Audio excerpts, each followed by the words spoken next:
আজকে এলাম আমাদের আরেকটা কাজের ভিডিও নিয়ে।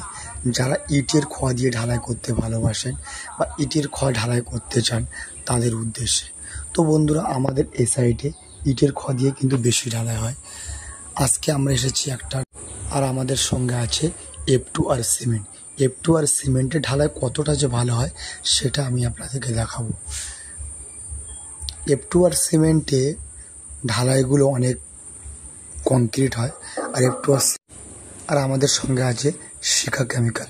শিখা কেমিক্যাল দিলে মিক্সারটা অনেকটা ভালো হয়, মশলাটা অনেকটা মসৃণ হয়। প্রত্যেকটা মশলার কোয়ালিটি কিন্তু এরকম থাকবে। আর আমাদের সিঁড়ির স্টেপগুলো কিন্তু অনেক সুন্দর হয়েছে। সিঁড়ির স্টেপগুলো দেখতে আমাদের প্রথম মশলা এটা দেওয়া, এরপর আমাদের এখন ফিনিশিং করতে। আর আমাদের প্রত্যেকটা হাঁড়ির মশলা এইভাবে ভাইব্রেটার মারা হয়। প্রত্যেকটা বকেটের মশলা এইভাবে ফেলে এইভাবে আমাদের ভাইব্রেটার।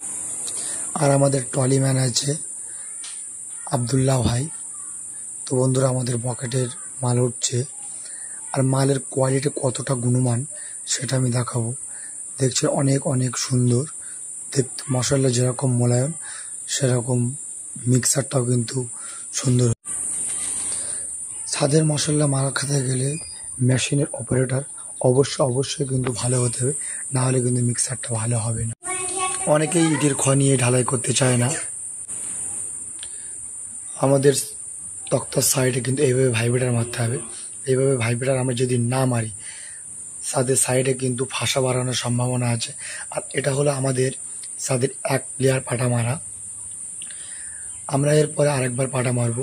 তো বন্ধুরা, দেখছো প্রথমেই এক লেয়ার পাটা মারা কতটা লেভেল হয়েছে। আর ইটের খোয়ার ছাদ বলে কেউ বুঝতে পারবে না। মশলার কোয়ালিটি প্রত্যেকটা কিন্তু গুণমান, এটুকু বলতে পারি।